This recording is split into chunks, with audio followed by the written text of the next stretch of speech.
Halo semua, Assalamualaikum warahmatullahi wabarakatuh. Ketemu lagi bersama aku Sadam ya. Kali ini temanya atau kontennya itu adalah catatan ya. Mungkin kedepannya akan dengan istilah nama catatan HM ya. Jadi sesuai judul, gimana sih caranya kita mau ngelola uang ya. Jadi uang itu harus dikelola sebaik mungkin.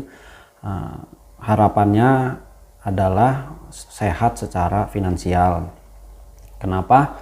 Karena urusan menikmati hidup itu ya nggak cuma hari ini, tapi masih ada hari esok dan seterusnya. Karena hari esok dan seterusnya itu adalah misteri ya. Kita nggak tahu kehidupan yang akan datang itu akan seperti apa. Nah, jadi banyak banget ya di YouTube mungkin teman-teman juga sudah tahu gimana sih cara ngelola keuangan ya. Jadi alasan kenapa aku coba berbagi pengalamannya, ini tidak menggurui, cuman untuk berbagi pengalaman aja kepada teman-teman, karena di kehidupan nyata aku sendiri sama teman-teman itu sering aku kasih masukan-masukan supaya bisa sehat secara finansial ya. Jadi diupload ke YouTube, harapannya sih supaya memberikan dampak yang pengaruh positif yang lebih luas lagi. Oke, ngomongin masalah gaji ya, sebetulnya gaji itu harus dikelompokin ya, atau dibuat posnya masing-masing supaya semua itu terencana dengan baik. Nah, jadi gimana nih cara ngelompokinnya? Yang paling utama itu ya dari gaji teman-teman itu, misal nih ya, dari 100% gaji itu 40%-nya itu dilarikan ke kebutuhan pokok ya, kebutuhan utama kayak makan dan sebagainya ya. Kemudian setelah 40% untuk kebutuhan pokok, 20%-nya itu untuk ditabung. Nah, kemudian 10%-nya itu untuk kebaikan ya. Jadi misalnya kayak di Islam, kayak agama aku, itu 2,5% dijakatkan ya. Jadi sisanya bisa dipakai buat sumbangan ke lainnya untuk kebaikannya, karena penting sekali itu berbagi, apalagi di tengah pandemi seperti ini. Lalu yang terakhir itu adalah 30% ya, sisanya yaitu 30% ini untuk cicilan. Nah, jadi untuk ngelompokinnya ini ngelompokin uangnya ini mudah ya. Jadi kalau sudah ada terima gaji, lalu dikalikan aja, dikali 40%, dikali 20%, dikali 10%, dikali 30%, lalu kita dimasukkan ke posnya masing-masing. Andai kata misalnya nih yang cicilan ini, kalian cicilannya nih sedikit aja nih ya teman-teman, nggak sampai 30%. Yang sisanya ini jangan dibelanjakan untuk foya-foya ya. Jadi kalau bisa sih dimasukin ke 20% yang tabungannya itu. Oke, gampang ya cara ngelompokinnya kayak gitu. Jadi ada masalah di sini. Masalahnya itu gimana kalau seandainya cicilannya banyak, terus uangnya itu sejak awal sedikit, atau bahkan nggak punya gaji sama sekali. Wah, ini masalah besar ya. Nah, jadi gimana caranya nyelesainnya? Nah, ini aku coba untuk ngasih masukan ya ke teman-teman yang ada di posisi seperti ini. Apalagi kalau sampai cicilannya itu bisa dibilang nih, kalian bisa dibilang sudah ada gaji ya, terus cicilan itu bisa sampai di atas 30% ya. Terus yang aku bilang tadi sebelumnya itu ya, amit-amit sudah nggak kerja ya kan, baru ada cicilannya, jangan sampai ya. Aku doakan teman-teman semua rezekinya lancar. Oke, kok bisa sih sampai cicilan bisa sampai di atas 30% dari pendapatannya? Ini banyak banget sih faktornya ini. Jujur aja aku dulu juga pernah ngalaminnya, jadi bersyukur ya saat ini sudah nggak demikian. Jadi cicilan bisa sampai di atas 30% itu biasanya sih yang sampai cicilan itu membengkak sekali itu sampai benar-benar ada apa istilahnya itu, teman-teman pasti mungkin pernah ngalamin yang namanya istilahnya gajinya numpang lewat. Jadi hitungan hari habis itu pusing gimana ngelanjutin hidup. Ada yang bukan nggak sampai hitungan hari, hitungan jam aja sudah habis. Nah, jangan sampai ya. Jadi benar-benar harus diperbaiki keuangannya. Nah, jadi apa aja tuh bisa sampai cicilannya membengkak. Biasanya itu ada yang namanya utang warisan ya. Jadi warisan itu nggak selamanya bentuknya bagus ya. Kadang-kadang warisan tuh bentuknya utang juga, entah dari orang tua atau dari saudara atau dari teman juga kadang bisa mewariskan utang ya. Lalu ada angsuran, biasanya ya angsuran yang sebelumnya atau mau nambah angsuran.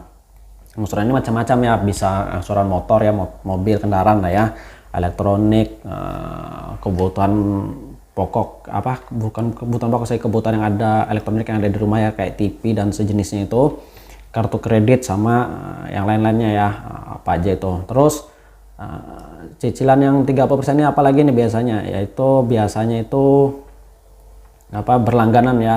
Berlangganannya biasanya kayak pulsa abonemen, itu masuknya di ini sih, di cicilan. Jadi kalau teman-teman punya gaji itu anggap ya 3 juta nih gaji ya, 3 juta itu 1 juta itu untuk cicilan yang bisa dibilang nggak bisa digerakin lagi untuk bayar cicilan, yaitu dimasukkannya ke sini ya, yang aku sebutin di awal tadi, yang aku sebutin sebelumnya tadi, yaitu biasanya sih berlangganan pulsa yang abonemen tuh ya, biasanya yang warna merah tuh ya, ada itu abonemennya kan lumayan mahal juga itu. Terus berlangganan wifi, nah, ini masuk di cicilan ya, karena dia kayak gini loh, maksudnya di cicilan itu tidak peduli dengan keadaan kalian, itu tetap harus dibayar sampai selesai, atau kalau wifi mungkin sampai diputus kali ya. Terus ada TV kabel juga, ini masuk di cicilan ya. Terus apalagi nih yang masuk di 30% yang cicilannya itu, ya, bisa dibilang itu biaya sewa rumah ya, SPP sekolah dan lain-lain sebagainya yang lain lah ya. Nah, kurang lebih seperti itu. Makanya kadang-kadang ada teman-teman itu, ini kan sudah anggap ya, aku bilang tadi itu gajinya itu kan 3 juta ya. Harusnya biar finansial kalian itu sehat, keuangan kalian itu sehat, itu maksimal itu sekitar 1 juta untuk untuk sehat secara finansial ya. 30% yang aku sebutin poin-poin sebelumnya tadi itu maksimal 1 juta ya, 30% dari anggap aja gajinya 3 juta. Nah, bayangin coba teman-teman sudah sewa misalnya kos atau rumah ya, anggap sudah 1 juta. Udah kalian teman-teman udah nggak bisa nggak bisa nambah lagi, karena harapannya satu ya, supaya bisa nabung sama kebutuhan pokoknya tercukupi.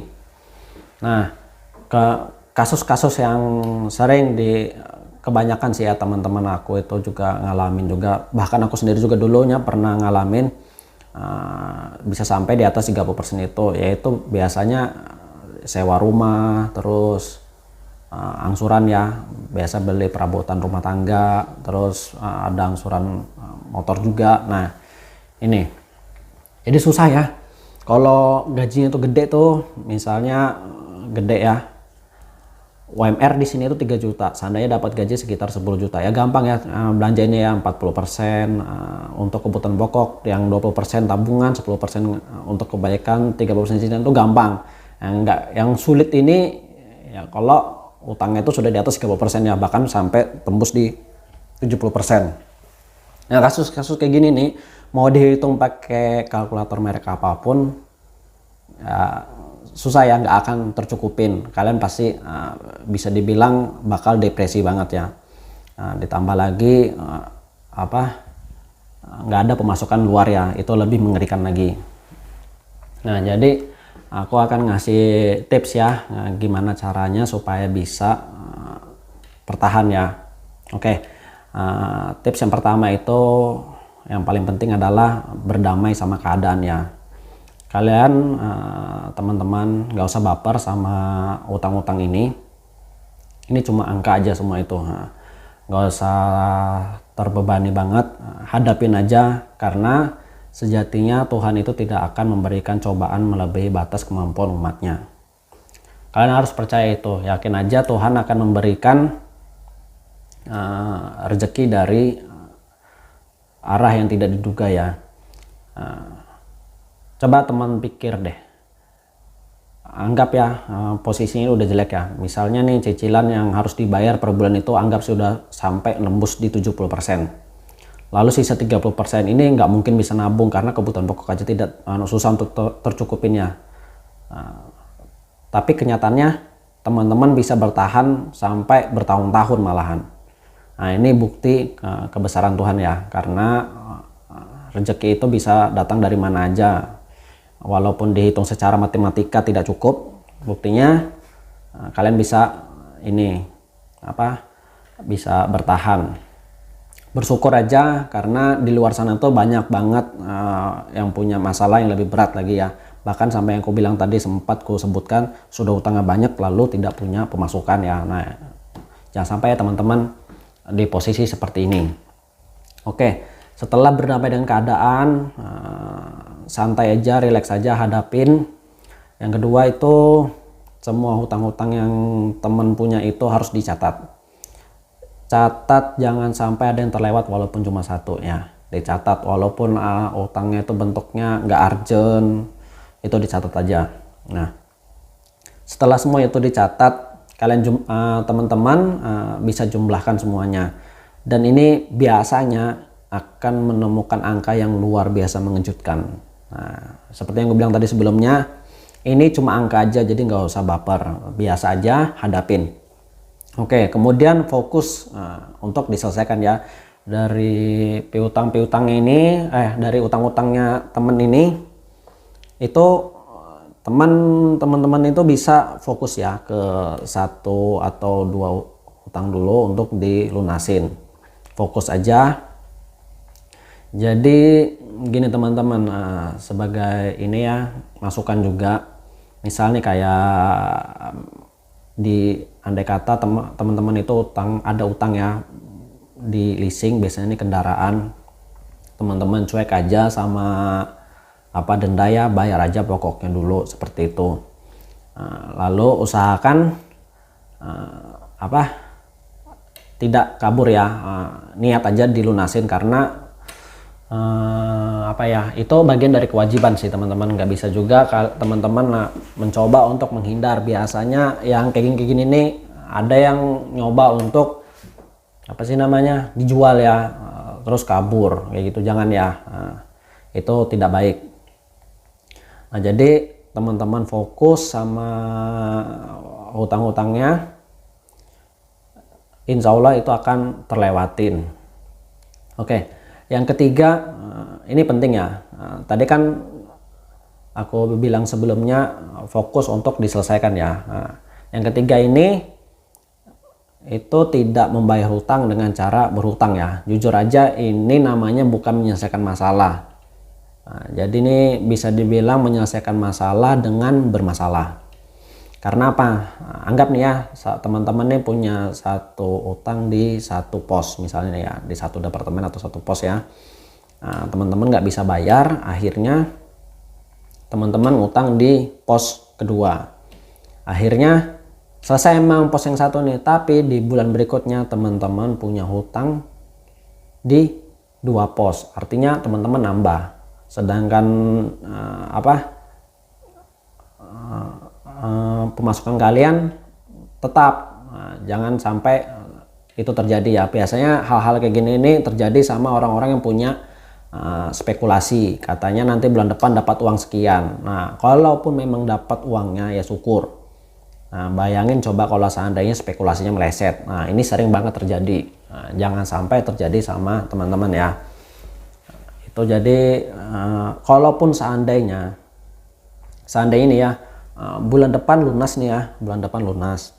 Nah, jadi bulan ini nggak ada uang, akhirnya karena dipaksakan mau dilunasi bulan ini, akhirnya minjam, ya kan, minjam di pos 2 misalnya. Jadi dibayarkan, lunas yang satu nih, bulan depan kalian tetap ada utang di pos sebelumnya itu. Syukur-syukur kalian ngutang di pos sebelumnya itu cuma 1 kali angsuran aja. Kebayang enggak kalau ngangsur itu 3 bulan. Jadi teman-teman nambah utang 3 bulan. Nah, jangan sampai itu terjadi ya.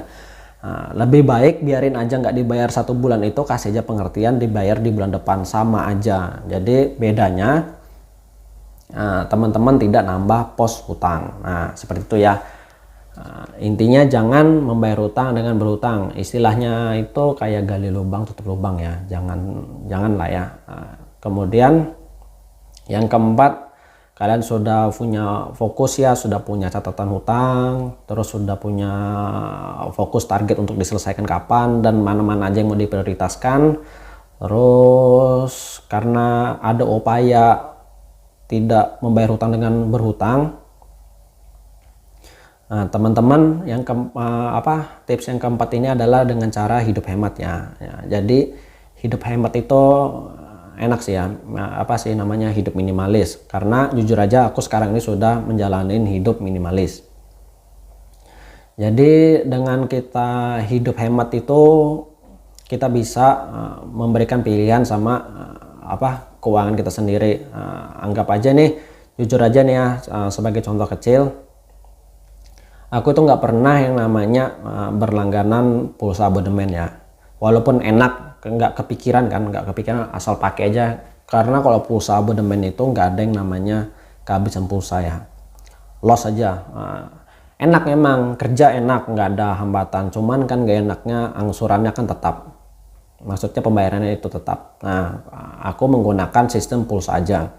Jadi pada saat seandainya aku ada kebutuhan mendesak yang membutuhkan pengeluaran lebih, aku bisa ganti ke provider yang lebih murah. Nah seperti itu ya. Terus aku juga nggak pernah pasang TV kabel lagi sama wifi. Kenapa? Karena wifi itu bisa dibilang yang aku bilang sebelumnya tadi, apabila teman-teman punya kebutuhan yang mendesak yang mengeluarkan biaya lebih, ini wifi nggak mau tahu, pasti dia jalan. Angsurannya, bukan angsuran sih ya, tagihannya pasti jalan, karena dia nggak peduli sama keadaan keuangan teman-teman. Nah jadi aku lebih suka beli paket aja. Kemudian kayak TV kabel juga nggak pernah lagi berlangganan, walaupun murah aja sih sebenarnya, sekitar kalau nggak salah sih 30 apa 40 ribu kali ya, 50 ribu kali, lupa, karena saking nggak pernah lagi, sekitar 4 tahunan aku udah nggak berlangganan TV kabel. Aku pakainya TV antena biasa aja, antena UHF. Itu channelnya lumayan banyak kok, sekitar 11 channel. Cukup terhibur juga anak, karena ada salah satu channel lokal itu dari pagi bahkan sampai malam ya, itu nayangin kartun ya, jadi terhibur. Tergantung cara kita untuk menikmatin hidup ini seperti apa. Aku sih sekarang lebih mencoba untuk hidup hemat ya, bisa teman-teman terapkan. Oke. Yang terakhir itu adalah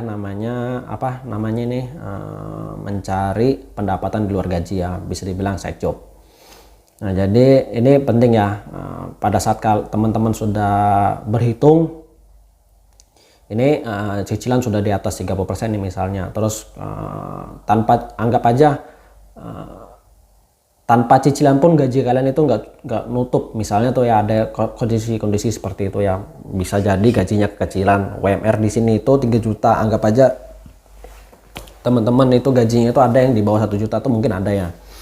Nah jadi nggak cukup ya, gimana caranya ya, dengan cara cari pendapatan di luar gaji itu ya, bisa memanfaatkan skillnya teman-teman. Nah sebagai contoh nih, aku beberapa tahun yang lalu aku punya pengalaman kerja itu di percetakan ya, jadi sampai sekarang ini masih jalan percetakannya. Cuman bedanya ini karena aku kan sekarang ini sudah bekerja ya, jadi percetakan aku itu jalan karena sudah cukup ahli, cukup berpengalaman, jadi ya nggak pernah lagi nyari pelanggan. Jadi pelanggannya itu aja, tetap sekitar 3 orang aja sih yang rutin ngomongin aku untuk butuh percetakan ya. Nah ini karena sudah lumayan juga pengalamannya, jam terbangnya, jadi kalau ada orderan ke aku itu nyaris nggak aku sentuh, cuman aku teruskan ke tim ya, bukan tim anak buah aku ya, bukan ya. Jadi aku ada kenalan dengan percetakan lain, aku kasih konsepnya sedemikian, permintaan temen aku itu lalu dikerjakan sama temen aku, bisa dibilang kayak broker seperti itu. Cuma neruskan orderan aja, dari situ aku dapat pemasukan tambahan. Karena ini kan aku kan nggak nyari tuh, mungkin sekitar sebulan tuh belum tentu sih dapat satu, tapi biasanya ada aja yang pesan-pesan kayak berbau cetakan itu ya, kayak bikin undangan sama nota sih yang paling sering sekarang ini. Oke, begitu ya, semoga tips-tips ini apa sih namanya nih, semoga tips ini bermanfaat ya sama kehidupan teman-teman semua. Aku sih berdoa terus sama teman-teman di sekitar aku juga. Terus aku juga sedang berusaha ini terlepas dari hutang ya, karena jujurnya masih ada tinggal beberapa pos hutangnya. Insya Allah tuh mungkin selesai di tahun depan ya, sekitar di bulan Maret. Nah seperti itu, aku juga berdoa semoga teman-teman yang ada di luar sana bisa terlunasi semua utang-utangnya ya. Oke, sekian dulu, nanti aku akan coba upload lagi gimana caranya supaya bisa sehat secara finansial. Terima kasih, sampai jumpa di video selanjutnya. Wassalamualaikum warahmatullahi wabarakatuh. Ciao.